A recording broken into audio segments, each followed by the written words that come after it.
So that was them in that all. But let me now explain the context of the all, for you, okay?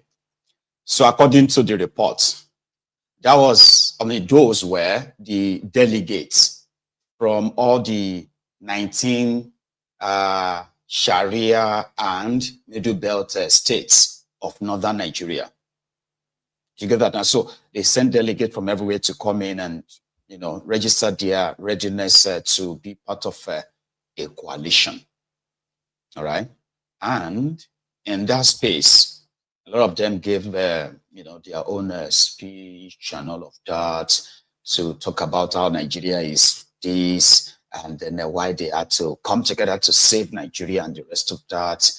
And from the grapevine, right, what is now being pushed that they believe is sellable, according to them, is that they will let Obi, right, actually lead the coalition, and Atiku will take a back seat. Again, no, this hasn't been confirmed, though. At least you remember that I heard something like that before when it finally happens, right? So their plan is Obi will lead it. So Atiku will now be given the chance to actually nominate the person that is acceptable to them as the Northern Caucus something, right? And will be nominated to deputize or vice to Obi in their coalition, what have you. Now, the part where they should start a new party, right? Or they should merge with another party also hasn't really been ratified. So their meeting yesterday from the grapevine was actually to, for the first time, publicly identify those who are willing to publicly associate with them for coalition, in which the appearance of Obi there yesterday obviously finally gave the credence to that he is interested in going into a coalition with them. So he had a chance, he also sort of like addressed the gathering. Another chance for possible, like selling himself, who he is, directly to the core north. That's how they put it, core north. And of course, this happened. So let's go back to that hall where Obi himself addressed the crowd. In the north, I've maintained, and I still maintain, the insecurity in Nigeria, especially in the north, rests on poverty. It rests on all that has been mentioned and everything. I've been in the financial industry for years, and I can tell everybody this, you can go and verify this in this country. I was in the financial industry. When you look for cash, you go to Kano. When you look for cash, Kano was #1 place for cash. Because then we had all the factories in Bombay, in Sharadan, in Sharadan. Go to Kano today, those industries are not there. Go to Kaduna, there's no industry. There's no industry again in Kaduna. We used to do Kaduna Trade Fair 2 years for you to get the space. Today nobody goes there. We used to go to Medugri for cash. Today nobody goes there. That is the poverty. And when you have poverty, you have criminality that you cannot control. Because when people don't know where the next thing will go from, you can never control your action. And there is the recruit. But in all these, it all rests squarely on governance, on government to solve. And I've always said the North can change Nigeria. The greatest assets of this country is in the North. We can make more money, I say it every year, we can make more money from farm agriculture than we make from oil. And I'm starting to prove in everything. This entire country produces less than 6 million of rice. That is less than 10% of what Bangladesh produces.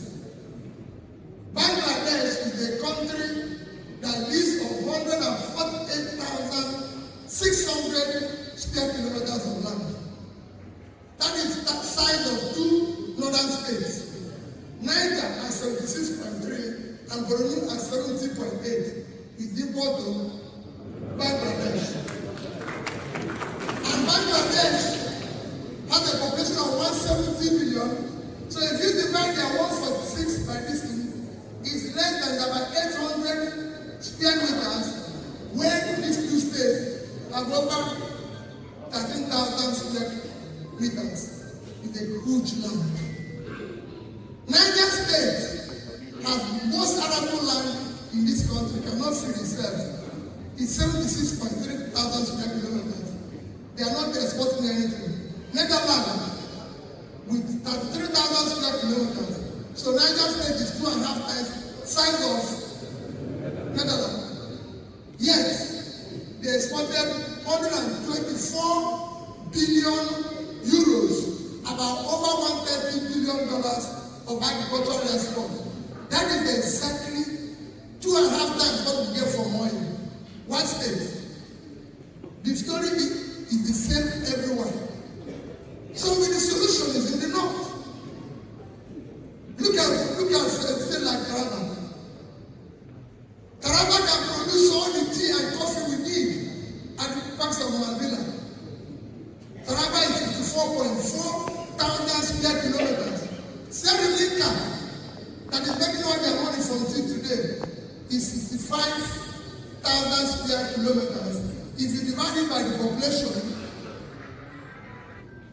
Taraba is 3 times, if not more than that, of that size.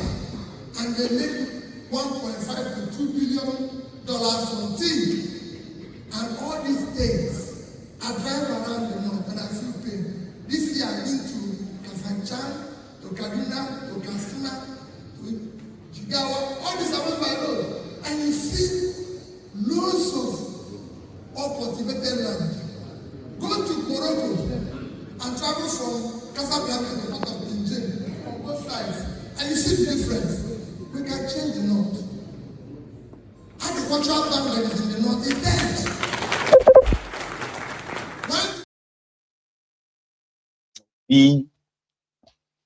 It's not like they don't know. You know what I mean? They do. The underdevelopment of Nigeria is intentional. And that is why there are some people who are not comfortable listening to him. Yeah, saying all of that. To them is insulting Nigeria. You get what I mean?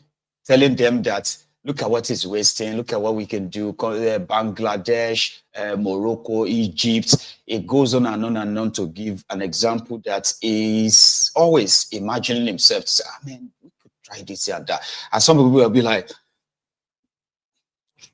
Tinubu said, right? Sharing statistics will go shop. You know? Anyway, coalition. They are still on it. And I will let Obi finish his own presentation though. Because if you listen to his message, he's directing it to every northerner in that room. You know, like walking their brain, make them leave the place. And as they are driving back to their states and they are passing those lands, those free lands that terrorists have almost, hijacked everything, right? They will probably just be like replaying what he said in their head. That is why they said Peter Obi practices retail politics. It's like a trader trying to sell you something, right? And somehow you have a choice to say, no, I'm not buying. And you have a choice to say, oh yeah, that sounds good. But the most important to the trader is not you buying or selling alone. It is the fact that it's going to leave a lasting impression on you that when you buy, you'll be so satisfied that you bought it. When you don't, you'll be doubting yourself or sometimes regret and say, man, What if I bought that?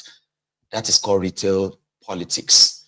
Not many of them plays it. In Nigeria, they play Amala politics. Okay, not in Nigeria. In Yoruba land, we play Amala politics. That's a food and money. All right.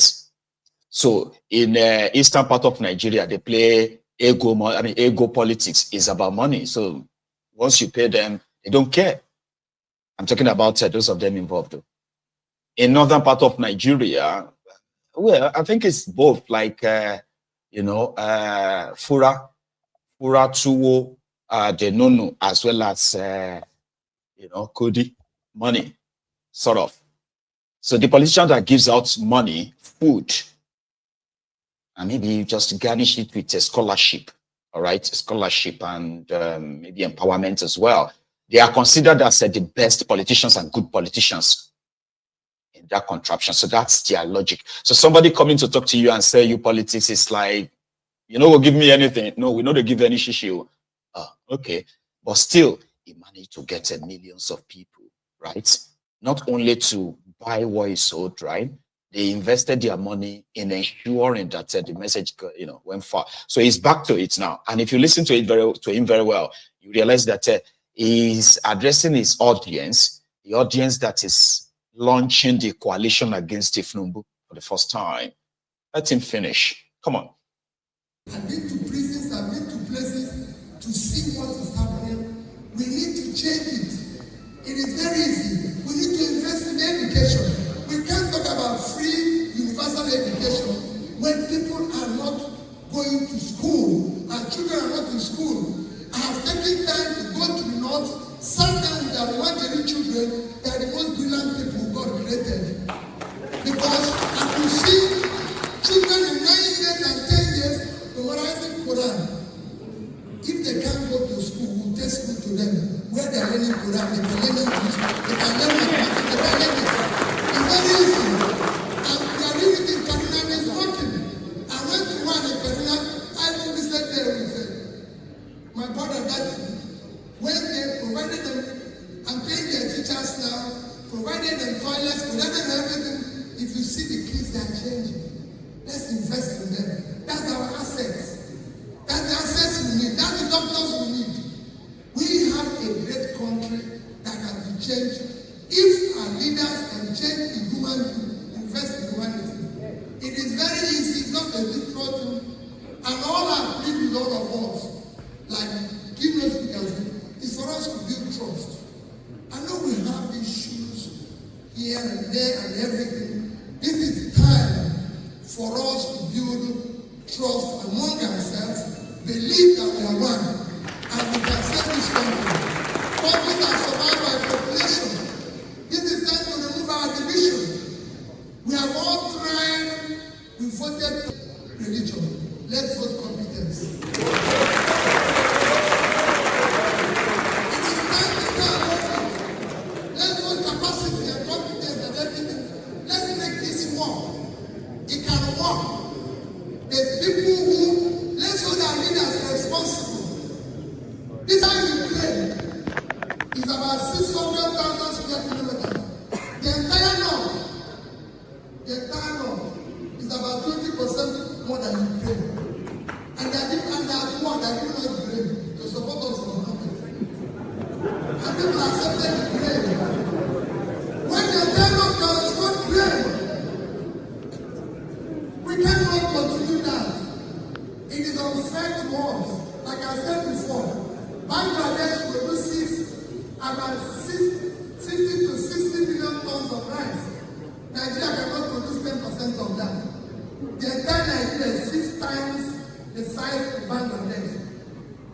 They are 148, we are 900 and something. You can go on and on.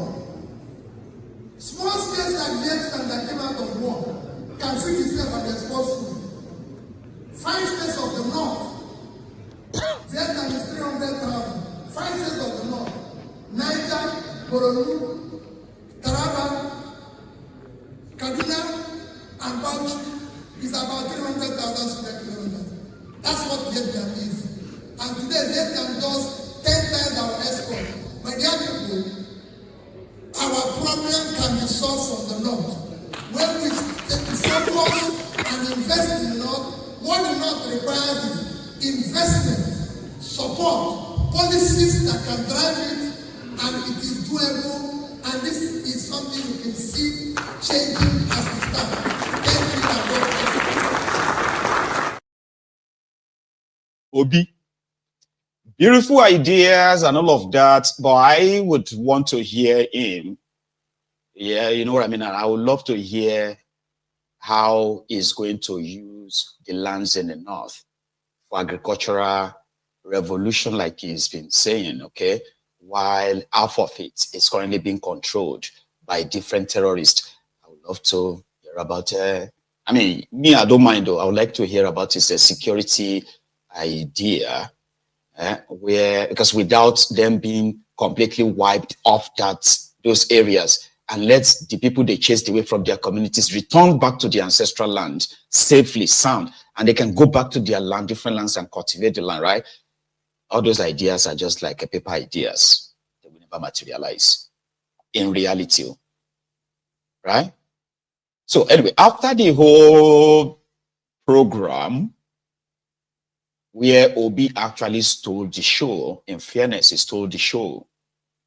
So afterwards, right, the dildo senator who addressed, in fact, I actually had a clip. Let me see if I still have it. I had a clip of Malamu, but I won't waste your time on him. So just let's, I think I did have a tiny one of him saying something. Maybe this one. And restoring the dignity of the North and Nigeria at large. We owe it to ourselves, to our children, and to our nation to act decisively, united and unwavering, to reclaim our land from fear and despair. Together, we must build a future where peace, prosperity, and dignity are not just dreams, but realities for every citizen. And restoring nuisance lele. That's Malamu, the Attorney General of Nigeria, the guy that sold fake intel to Kenya, promised them thousands of barrels of crude oil as gift if they would help them capture Namikanu. And they did. They kidnapped Namikanu. He sold them an intel that their own security intel told them that Namikanu is coming to Africa to meet different kind of terror group, right? So in Kenya, he's meeting with the Shabab. When the Kenyan authority realized that that is Uhuru Kenyatta, that there was no connection between Namikanu and any terror group. But they said, no, we can't let you go because Nigeria, and our government already agreed that, after we are done with you, we should break. I mean, they are coming to get you. And right now, there is a plane coming from Abuja after a week of torturing Namikanu because of the intel that madman sold. You see his belly? You don't get belly. Let me tell you another thing about him. So if you see people saying it's the coalition of criminals, that you are a Peter Obi supporter, don't get emotional. People need to express themselves. We are talking about characters, evil characters. That for some reason, I don't know, like these are evil characters that 2 years ago, right? They were like the Alpha and Omega. They turned lives, they destroyed lives, they killed people. But suddenly they want to save us from Tifnumbu by using Obi as a cover. So don't get too emotional, because when people say that, they are not saying it just to spite Obi, they are saying the truth. Malamu, the same Malamu. Nigeria was working with the UK to return a particular Abacha loot, right, under Egberejo Lantern. And everything was done, all the paperwork, everything then. Now, so Egberejo Lantern lost, right? So it was just for Nigeria to say, pay to this account, all right? And I think it was the first money they gave to Bokwari from Abacha's loot, right? I think it was 1 billion or thereabout dollars. First Abacha loot, they will return when Bokwari took over. Everything was done, or just for Nigeria to say, yeah, pay to this account. Malamu came in, became the Attorney General of Nigeria. And guess what he did? He hired new set of lawyers. Office of the Attorney General, right? They have like hundreds of staff. 80% of them are lawyers on different things because their job is to advise the minister so that the minister can also legally advise the president. And they are on pay, like they are on the payroll of the Ministry of Justice. You know, Malamu set up a new group, hired them, and said,